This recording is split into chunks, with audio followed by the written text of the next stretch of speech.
In Makkah, Quraish took over all the wealth and houses of Muslims who migrated to Medina. A few tribes tried to attack Medina. Prophet Muhammad, peace be upon him, along with his companions were on high alert all the time.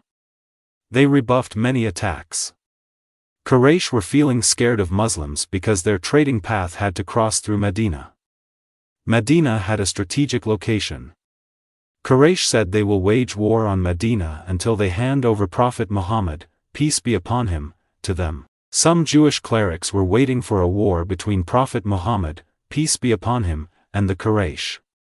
Their fortune tellers have told them that the war is near, and the result will be against the followers of Muhammad, peace be upon him. The other Jewish clerics said it is not possible. God will never fail his prophet and they will see it. The divine revelations came in which God prescribed fasting for Muslims in the month of Ramadan when the Holy Quran was sent down as a guidance for the whole mankind. Abu Sufyan, the chief of Makkah, went to Sham, Syria, for trade. The entire trade from Makkah to Syria was carried on this caravan. He was afraid as the caravan had to pass through Medina. Abu Sufyan had doubts on the way. He was fearful and restless. He made a mistake and sent a cavalry to Makkah to tell them that Muslims were chasing their caravan and asked them to send an army to escort their caravan safely to Makkah.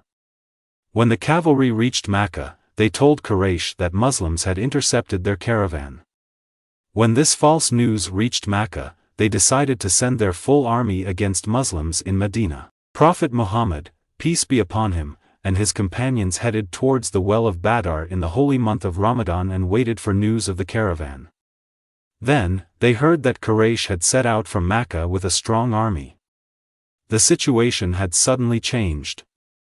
Muslims had no choice but to fight the Quraysh who were heading towards them. Prophet Muhammad, peace be upon him, showed his companions, one day before, the actual place of Battle of Badar where the actual fight will take place. Prophet Muhammad, peace be upon him, gathered his men around him to find out what they wanted to do.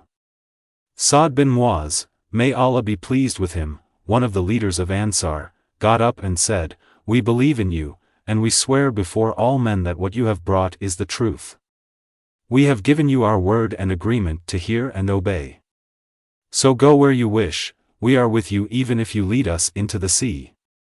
The chiefs of Quraysh went out with full army to attack Muslims.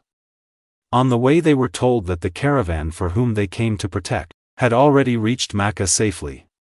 They were also asked to return to Makkah as their caravan had already reached Makkah safe and sound without being intercepted. Abu Jahl and other Quraysh refused to return to Makkah. They said they wanted to finish Prophet Muhammad, peace be upon him, and his companions once and for all. They thought this was their chance. Quraysh were 1,000 in number. Muslims were only 313. Muslims did not want to initiate the war, yet Quraysh came with full army under the leadership of Abu Jahl and waged war on Muslims. Prophet Muhammad, peace be upon him, prayed to God to grant victory to Muslims. Rain fell before Battle of Badar which was in favor of Muslims. On the morning of Friday, the 17th of Ramadan, 2nd Hijri, the two armies met at Badar.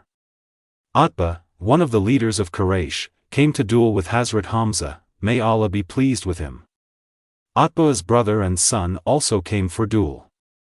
Muslims were victorious on all 3-on-3 duel. Then the rest of the battle took place. Muslims, even though fewer in numbers, fought bravely. God sent his help to Prophet Muhammad, peace be upon him, and granted victory to Muslims at the Battle of Badar in the holy month of Ramadan. The news of Quraysh's defeat reached Makkah. Abu Sufyan got angry and said the Quraysh will have their vengeance and ordered them to prepare for another war next year.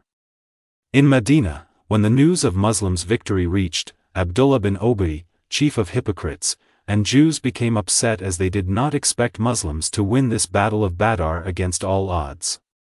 In Makkah, Abu Sufyan prepared for another war against Muslims and used the whole wealth of trade caravan. Prophet Muhammad, peace be upon him, ordered Muslims to be prepared for Quraysh who wanted to take revenge for the Battle of Badar. Ka'b bin Ashraf, a Jewish leader, went to Makkah and urged them to fight against Medina. He clearly violated the pact. Ka'b assured them that Jews and hypocrites of Medina, Abdullah bin Ubay, will support Quraish against Prophet Muhammad, peace be upon him, and his companions. Prophet Muhammad, peace be upon him, and Muslims were informed that Jews were continuously violating the pact and urging Quraysh to wage war on Medina. Prophet, peace be upon him, ordered the Jewish tribe of Qainuqa, that violated the pact, to leave Medina.